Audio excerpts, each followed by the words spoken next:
अस्सलाम वालेकुम स्टूडेंट्स, मैं हूं गजनफर इकबाल और आप देख रहे हैं एचआर स्टूडियो। स्टूडेंट्स, आज हम जो टॉपिक स्टडी कर रहे हैं वो है activity and activity coefficient.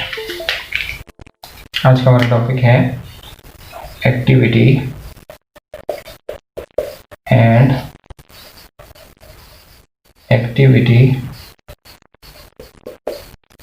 Coefficient. ये हमारा आज का टॉपिक है एक्टिविटी एंड एक्टिविटी कोएफिशिएंट। तो सबसे पहले ना हम इसको डिफाइन कर लेते हैं कि क्या होती है, इसकी डेफिनेशन लिखते हैं। क्या होती है एक्टिविटी? कहते हैं द इफेक्टिव कंसंट्रेशन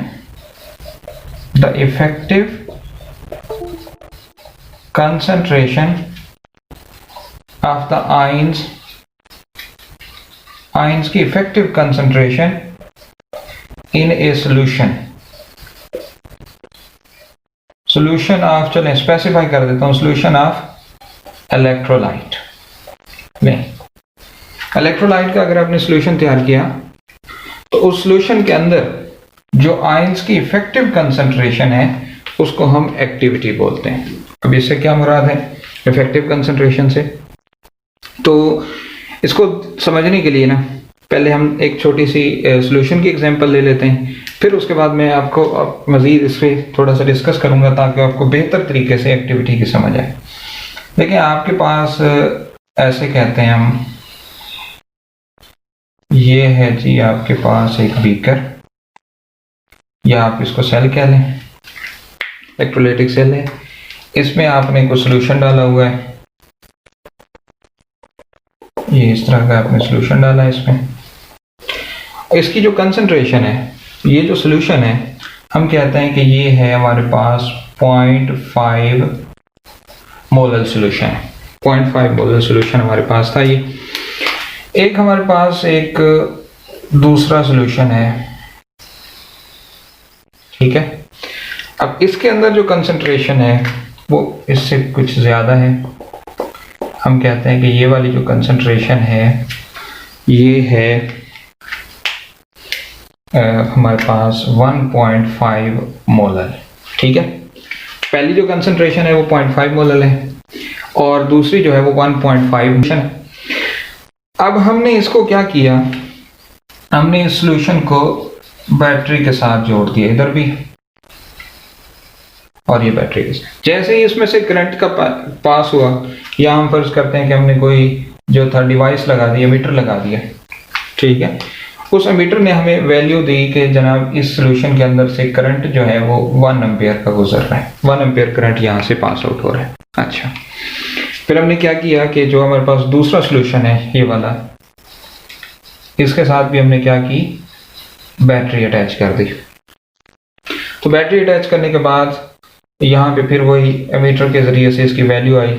अच्छा, हमें नहीं पता, हमारी जो थियोरेटिकल कैलकुलेशन है, यानी जो हम मानते हैं, क्योंकि हमने जो कुछ पढ़ा है कि इसकी कंसंट्रेशन ज़रा कम है, इसमें आयंस कम है, तो इसका मतलब वो चार्ज कैरियर बहुत थोड़े हैं, और ये चूँकि ज़्यादा कंसंट्रेटेड है, यहाँ ज़्यादा आयंस है, ये चार्ज कैरियर ज़्यादा है, तो यहाँ ज़्यादा करंट को पास आउट होना चाहिए। हमें नहीं पता कि कितना करंट पास आउट हो रहा है, लेकिन हमें एक आइडिया ज़रूर है कि ये जितना भी हो रहा है, अगर हमने इसको 1 एम्पियर का है तो ये इससे ज़्यादा होगा, 1 नहीं होगा। लेकिन चलें, मुझे नहीं पता कितना हो रहा है, बट मैं कह देता हूँ कि ये भी 1 एम्पियर करंट का पैसेज हो रहा है। अब तो ये तो टेंशन बन गई, और टेंशन क्या है कि अगर 0.5 मोलर सॉल्यूशन है उसमें से भी इतना करंट जो है वो पास आउट हो रहा है, और 1.5 मोलर सॉल्यूशन से भी उतना ही करंट पास आउट हो रहा है, तो ये क्या चीज़ है? वो कुछ यूँ कि इसमें हम कहते हैं कि जनाब ये इसमें आयंस कम है, इसमें आयंस ज़्यादा है। लेकिन अगर आपको याद पड़ता हो तो आपने एक लॉ पढ़ा था, कूलम्स लॉ। आपने डिफरेंशियल थ्योरी में भी ये बात पढ़ी है, लेकिन कूलम लॉ चूँकि वो आपको ज़्यादा क्लियर होगा तो उस हिसाब से हम देखते हैं। वो कहता है फोर्स जो होती है वो डायरेक्ट होती है चार्जेस के मैग्नीट्यूड के मल्टीपल के, और इन्वर्स होती है उन चार्जेस के दरमियान जो डिस्टेंस होता है उसके स्केयर के।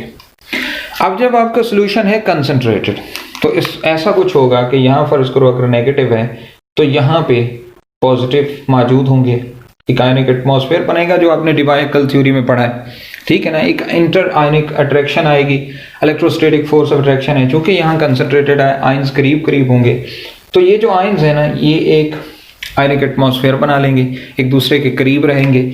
इस तरह से इनके दरमियान एक फोर्स डेवलप हो जाएगी, इलेक्ट्रोस्टैटिक फोर्स ऑफ अट्रैक्शन। उस इलेक्ट्रोस्टैटिक फोर्स ऑफ अट्रैक्शन के डेवलप होने की वजह से, मैं ज्यादा कंसंट्रेटेड सॉल्यूशन की बात कर रहा हूँ, आयंस की जो मोबिलिटी है, मोबिलिटी ऑफ आयंस वो जरा थोड़ी हो जाएगी। अब जब आयंस की मोबिलिटी कम पड़ेगी तो अल्टीमेटली क्या होगा, कंडक्टेंस कम हो जाएगी, क्योंकि चार्ज कैरियर ही दोस्ती निभा रहे हैं, वो अपने आयंस के साथ बिजी हैं, वो मूव नहीं करना चाहते, तो कंडक्टेंस क्या हो जाएगी, लेस हो जाएगी। तो इस केस में जहां हम कंसीडर कर रहे थे कि इसके कंसंट्रेशन जो कि ज़्यादा है, यहाँ नंबर ऑफ आयंस ज़्यादा हैं, यहाँ से कंडक्टेंस ज़्यादा होनी चाहिए इसके मुकाबले में, जितनी भी ज़्यादा होती है, बेशक 0.5 भी ज़्यादा हो, लेकिन ये कंसंट्रेशन ज़्यादा है तो इसकी कंडक्टेंस ज़्यादा होनी चाहिए। लेकिन चूँकि इलेक्ट्रोस्टैटिक फोर्स ऑफ अट्रैक्शन आ जाती है इन आयंस के दरमियान, तो यहाँ पे कंडक्टेंस कम होती है। इसका मतलब ये हुआ कि यहाँ अगर फर्ज कर लो, मुझे नहीं पता कितने हैं मॉलिक्यूल्स, मैं कहता हूँ 100 मॉलिक्यूल्स हैं, चलें एक रफ आइडिया लेते हैं, 100 मॉलिक्यूल्स हैं, तो 100 मॉलिक्यूल्स में से सिर्फ इतने ही इफेक्टिव हैं जितने 0.5 मोलर सॉल्यूशन में थे। वहां हम कंसीडर करते हैं कि चलो 25 मॉलिक्यूल्स थे, ठीक है जी, 25 मॉलिक्यूल्स थे, वो कम है, तो वो 25 इफेक्टिव थे क्योंकि वहां पे डिस्टेंस ज्यादा था चार्जेस के दरमियान, उनके दरमियान इलेक्ट्रोस्टैटिक फोर्स ऑफ अट्रैक्शन बहुत कम थी, तो उनको मूवमेंट आसानी से हो गई, तो यहाँ पे करंट ज्यादा जो थी उसकी कंडक्टेंस हो गई। अब यहाँ 100 में से क्या हुआ, 25 मॉलिक्यूल्स जो थे वो एक्टिव थे, बाकी जो थे वो इनएक्टिव थे, यानी उन्होंने कंडक्टेंस में इतना पार्ट नहीं लिया। तो हम क्या कहते हैं, the effective concentration of the ions, solution के अंदर जो इफेक्टिव कंसंट्रेशन होती है उसको हम क्या बोलते हैं, एक्टिविटी बोलते हैं। अच्छा, जहाँ तक मुझे उम्मीद है आपको ये बात समझ आ गई होगी, लेकिन अगर नहीं भी आई तो उसको समझने के लिए हम एक और एग्जाम्पल जो है वो कोशिश करते हैं कि हम इसको समझ सकें। एक जनरल से एग्जाम्पल देने लगा हूँ कि ये हमारे पास एक प्लेइंग फील्ड है, चलें ट्रैक कह लें इसको, एक ट्रैक है, इस ट्रैक का ये जो कॉर्नर है या ये जो पोजीशन है ये एक्स है, ठीक है, और दूसरी तरफ ये जो इसकी है ये वाई है, ठीक है, ये पोजीशन वाई है, ये एक्स पोजीशन है।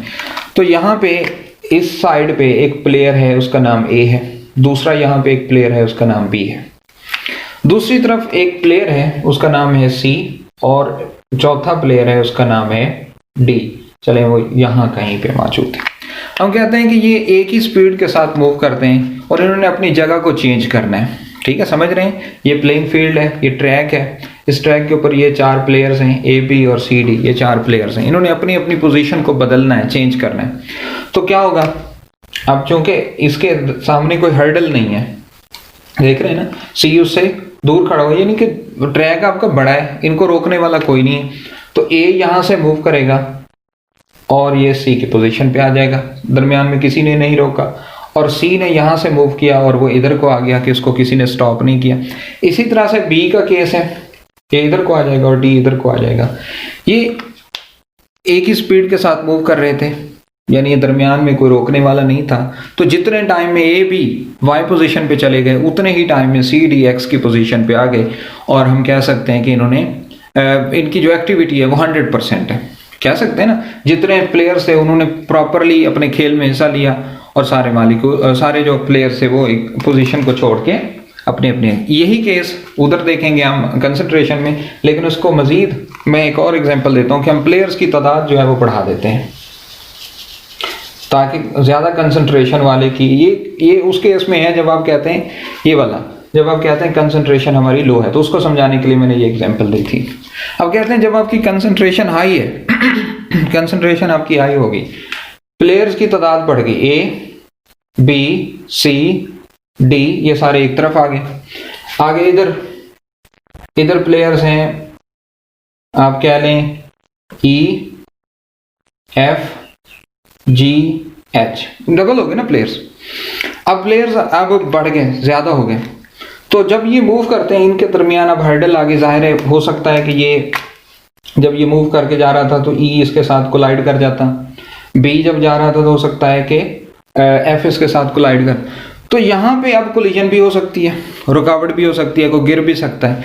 तो मंजिल पे अब वो पहुंचेगा जो ज़्यादा एक्टिव होगा, जो ज़्यादा तंदुरुस्त होगा, ज़्यादा उसमें पावर होगी कह लें, या उसमें स्ट्रेंथ ज़्यादा होगी। तो अब जिस मंजिल पर इधर भी पहुंचना है या इधर पहुंचना है, अब वही पहुंच सकेगा जो इन हर्डल्स को, इन रुकावटों को क्रॉस कर सकेगा। तो फर्ज करते हैं कि यहाँ से G इधर आ गया और इधर से C जो था वो दूसरी तरफ चला गया। तो इतने सारे प्लेयर्स में ABCD और EFGH में सिर्फ C और D जो थे वो अपनी पोजीशंस जो थे वो चेंज कर सके। बाकी सारे के सारे प्लेयर्स वो यहाँ पे क्या गिर गए, इधर आगे वो सारे गिर गए। तो दो प्लेयर जो हैं वो बड़े इफेक्टिव हैं। तो ऐसा ही केस इसमें है कि जब इतने सारे मालिक्यूल्स हमारे पास थे तो उसमें से चंद मालिक्यूल्स जो थे वो कंडक्टेंस कर सके, उनकी मोबिलिटी इतनी थी कि वो करंट को जल्दी पास आउट करवा सकते थे। बाकी जो थे वो स्लो हो गए, उनको अट्रैक्शन मिल गई, वो स्टॉप हो गए, उनकी मोबिलिटी कम हो गई, इसलिए कंडक्टेंस की वैल्यू जो थी वो आहिस्ता आहिस्ता कम होती गई। अच्छा, ये जो चीज़ है इसको हम नाम देते हैं एक्टिविटी का। अभी एक्टिविटी को समझने के लिए एक और भी मेरे जहन में एग्जांपल आ रही है, चलें ये भी बोल देता हूँ, हो सकता है कि इससे आपका कोई फ़ायदा हो जाए, आपको एक्टिविटी ज़्यादा अच्छे से समझ आ जाए। और वो एग्जांपल कुछ यूँ है कि फ़र्ज़ करो मैं बहुत छोटी सी बात करने लगा हूँ कि इस वक्त मेरी इस यूट्यूब वीडियो को 100 लोग जो हैं वो देख रहे हैं, 100 लोग देख रहे हैं। इन 100 में से 6-7 लोग ऐसे हैं, 100 लोग देख रहे थे, 6-7 लोग ऐसे थे, देखना कितनी मैं अपनी वीडियो को इंपॉर्टेंस दे रहा हूँ कि 6-7 लोग ऐसे थे, उन्होंने कहा नहीं ठीक है यार इसको सब्सक्राइब कर देते हैं, ठीक है। तो मेरे लिए तो एक्टिव कौन है, ये 6 बंदे एक्टिव हैं, बाकी जो 94 थे वो मेरे लिए एक्टिव नहीं है। वो आए, उन्होंने सीन किया और उनका चलो छोड़ो ये क्या पंगा है, वो निकल गए। तो यहाँ पे जो 6 पर्सन हैं, 6 लोग हैं, ये मेरे सब्सक्राइबर हैं। तो मेरे लिए एक्टिविटी क्या है, ये इन 6 लोगों की है, ठीक है। तो एक्टिविटी को बच्चों शो करते हैं A से। कोएफिशिएंट क्या चीज़ है, जब हम किसी चीज़ का कहते हैं कि इतने में से, मतलब 100 में से 6 या 100 में से 25, तो हम एक्टिविटी कोएफिशिएंट क्या कहते हैं। एक्टिविटी कोएफिशिएंट होता है, activity coefficient is equal to active substance over total concentration C से। तो इसको हम एक्टिविटी कोएफिशिएंट बोलते हैं, यानी ratio of active molecules to the total molecules, उसको हम कहते हैं एक्टिविटी कोएफिशिएंट। यानी 100 में से इतने या 1000 में से इतने मॉलिक्यूल्स जो हैं वो एक्टिव हैं। तो एक्टिविटी का फार्मूला फिर यहाँ से क्या हो सकता है, activity is equal to gamma multiplied by C concentration से। और कंसंट्रेशन हम किस यूनिट में ले रहे हैं, हम ले रहे हैं मोलल कंसंट्रेशन ले रहे हैं। तो activity is equal to gamma multiplied by M, ये हमारे पास एक्टिविटी का फार्मूला होता है। इसको लेके हम, ये आप ज़हन नशीन कर लें, इसको लेके हम आगे चलेंगे ताकि मीन आइन एक्टिविटी को फाइंड आउट करना हमारे लिए आसान हो। उम्मीद है यहाँ तक आपको एक्टिविटी और एक्टिविटी कोएफिशिएंट का जो कॉन्सेप्ट है वो क्लियर हो गया होगा। आगे हम देखते हैं कि मीन एक्टिविटी और मीन एक्टिविटी कोएफिशिएंट क्या होता है।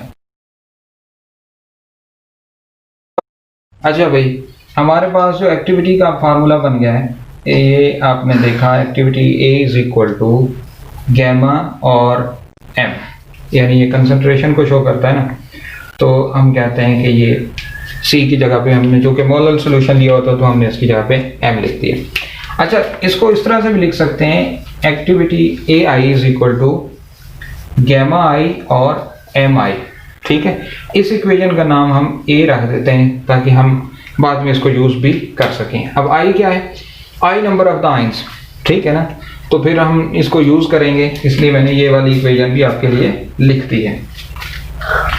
अब देखो, ये तो हो गई एक्टिविटी। अब एक्टिविटी में मसला ये है कि हम इंडिविजुअल आयंस की एक्टिविटी को फाइंड आउट नहीं कर सकते। हम कहें कि हम पॉजिटिव आयंस की एक्टिविटी फाइंड करना चाहते हैं या हम नेगेटिव आयंस की एक्टिविटी फाइंड करना चाहते हैं, तो सोल्यूशन तो हमारा एक न्यूट्रल होता है, उसमें दोनों आयंस मौजूद होते हैं। एक की मिकदार को कम या ज़्यादा तो हम नहीं कर सकते, और एक्सपेरिमेंटल मेथड्स हमारे पास अवेलेबल नहीं हैं।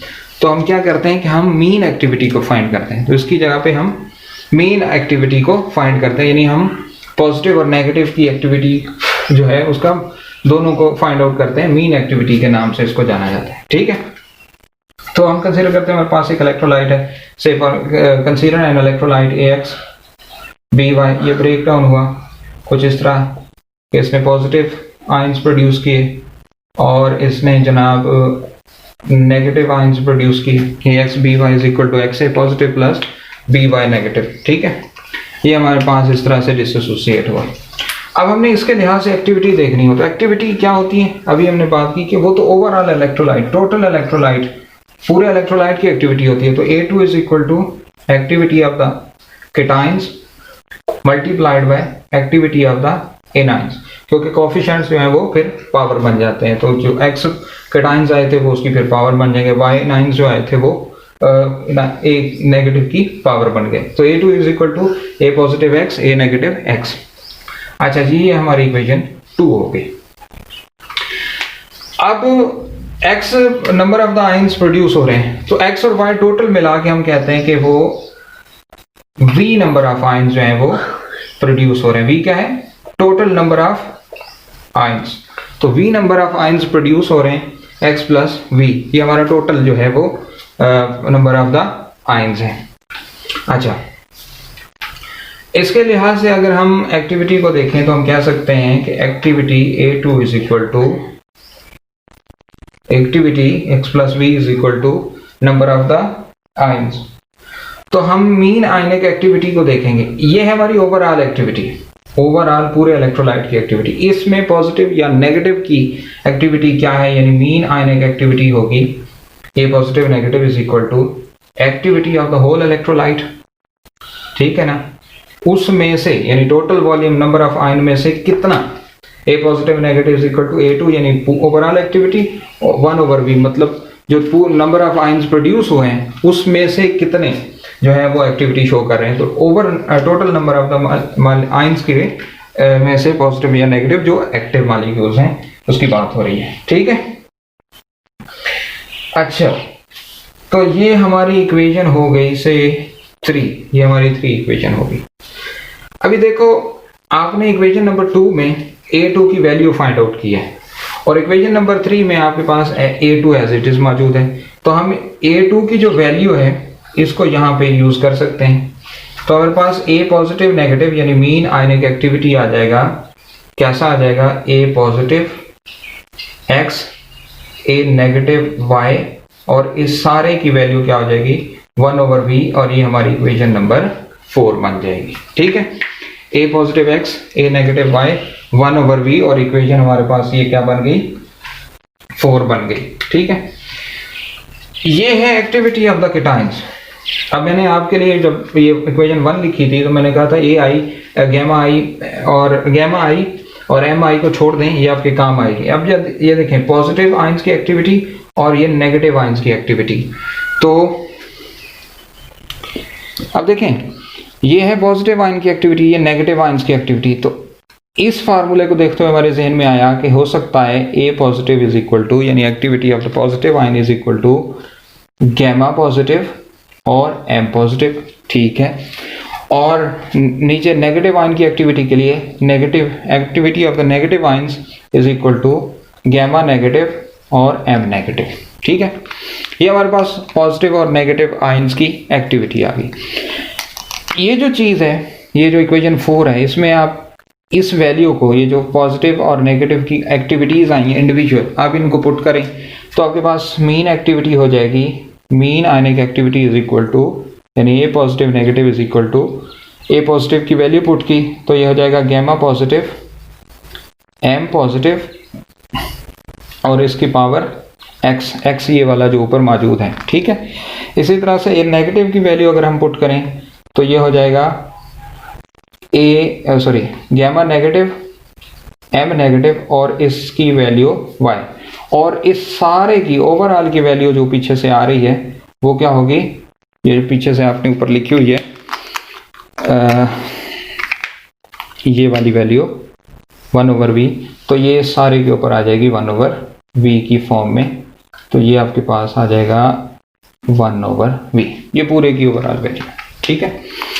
अच्छा, A positive negative is equal to gamma positive x, ठीक है, M पॉजिटिव x।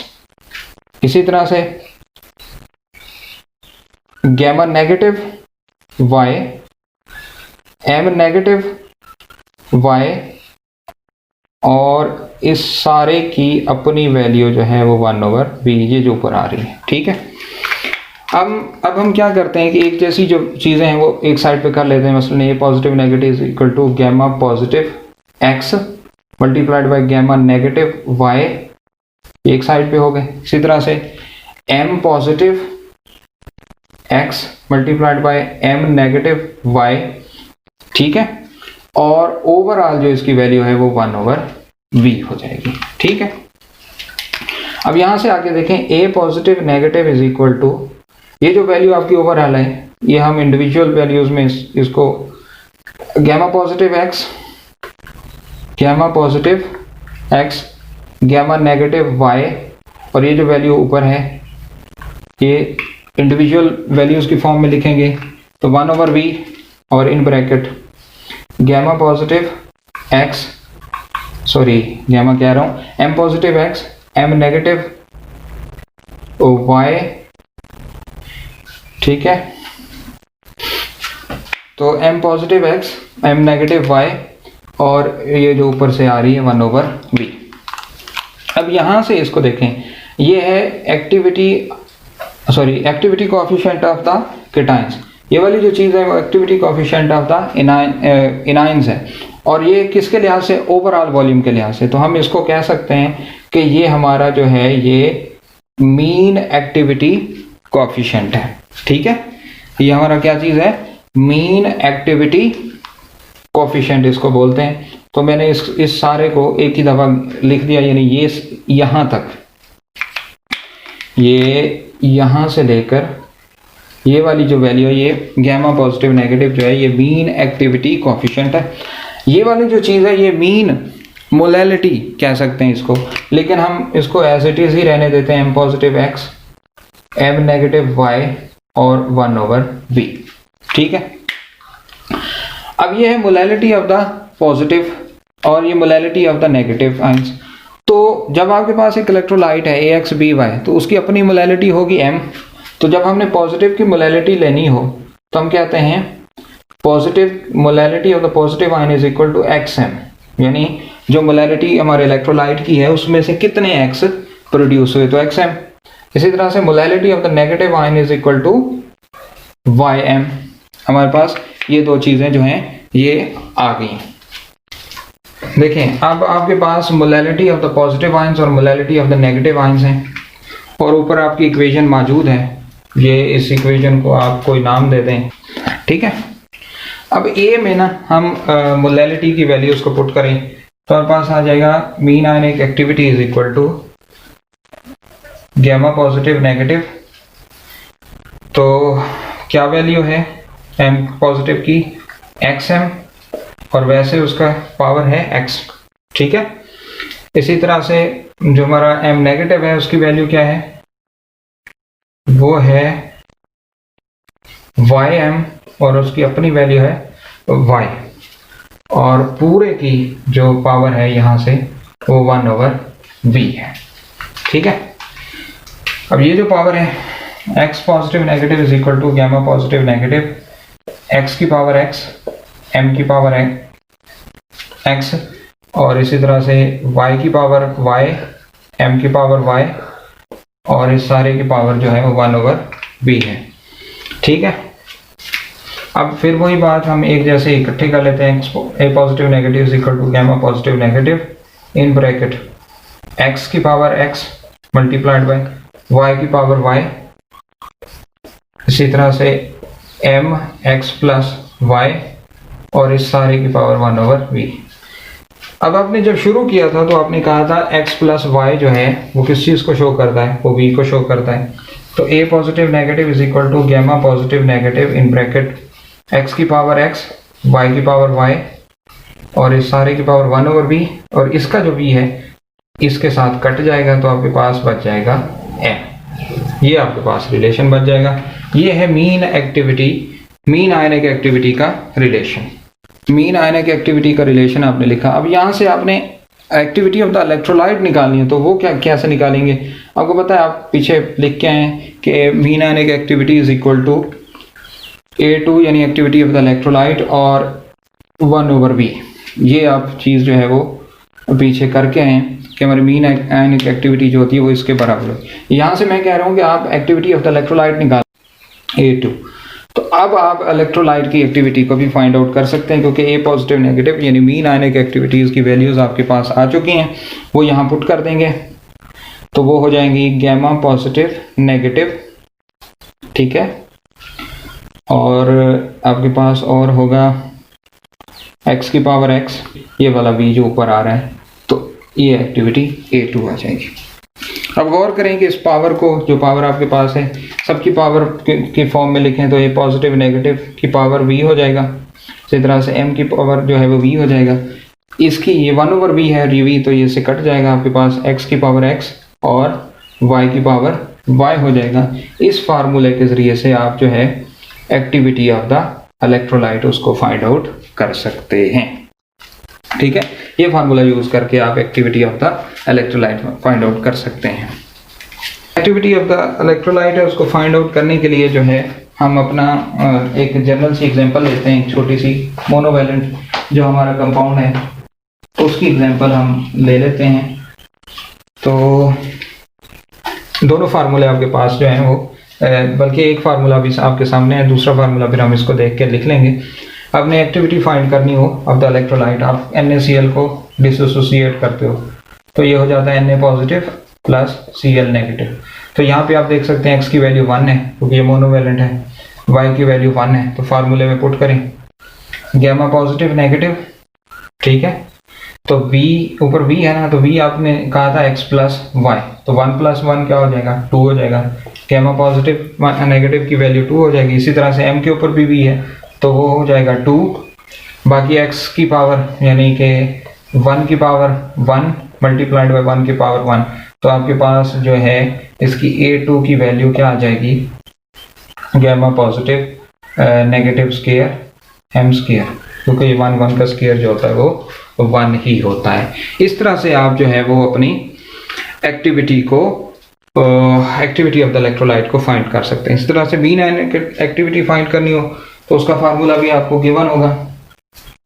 वो किस तरह से, वो अपने हम अभी जो था वो फाइंड किया, एक दफ़ा फिर लिख देता हूँ। A positive negative is equal to x की पावर x, y की पावर y, m और गैमा पॉजिटिव नेगेटिव, ये फार्मूला है। इसके ज़रिए से आप इसकी मीन आयनिक एक्टिविटी भी फाइंड कर सकते हैं। तो x की पावर x यानी 1 की पावर 1, y की पावर 1 हो गया, m जो है वो एज इट इज़ और गैमा पॉजिटिव नेगेटिव जो है, तो जो मोलैलिटी की वैल्यू दी होगी और जो कोफिशिएंट है, इससे हम जो है वो मीन आयनिक एक्टिविटी को फाइंड आउट कर सकते हैं।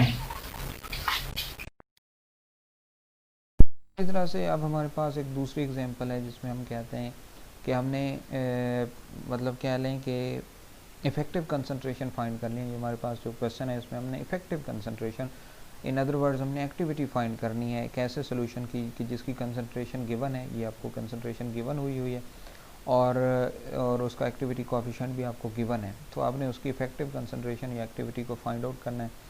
तो हमारे पास फार्मूला होता है activity is equal to gamma multiplied by C, तो वैल्यू इंसर्ट की आपके पास आंसर आ जाएगा, ये एक्टिविटी का आंसर होता है। यहाँ से हम कैलकुलेट कर सकते हैं और ये देखें 0.0776 मोलर जो है वो ये एक्टिव है और टोटल जो इसकी कंसंट्रेशन थी वो 0.0992 मोलर था। यानी इस इतने जो मोलर सोल्यूशन में से ये वाले जो आयंस हैं या मॉलिक्यूल्स कह लें, कंसंट्रेशंस कह लें, ये एक्टिव हैं, बाकी जो है वो इसमें एक्टिवली पार्टिसिपेट नहीं कर रहे, ठीक है। तो अब हम अपने टॉपिक को जो है वो कंक्लूड कर लेते हैं।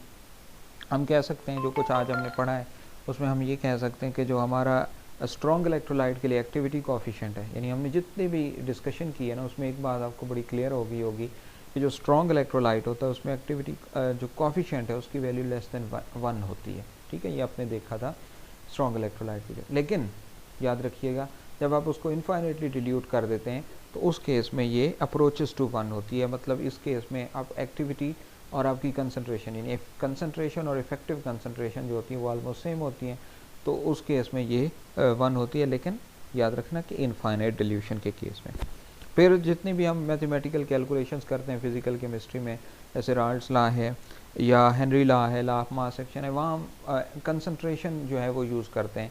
तो अगर हम मतलब इस बात से हमें ये सारी एक्टिविटी और एक्टिविटी कोएफिशिएंट को पढ़ने के बाद हम इस नतीजे पे पहुँचे हैं कि अगर हम एक्टिविटी को रिप्लेस कर दें इफेक्टिव कंसंट्रेशन से, सॉरी एक्टिविटी कह रहा हूँ, कंसंट्रेशन को रिप्लेस कर दें इफेक्टिव कंसंट्रेशन से या एक्टिविटी के साथ, तो हमारे जो रिजल्ट्स हैं उसमें बेहतरी आ सकती है। ये हमने अंदाज़ा या गेस किया है किस बात से, एक्टिविटी और एक्टिविटी कोएफिशिएंट को पढ़ने के बाद।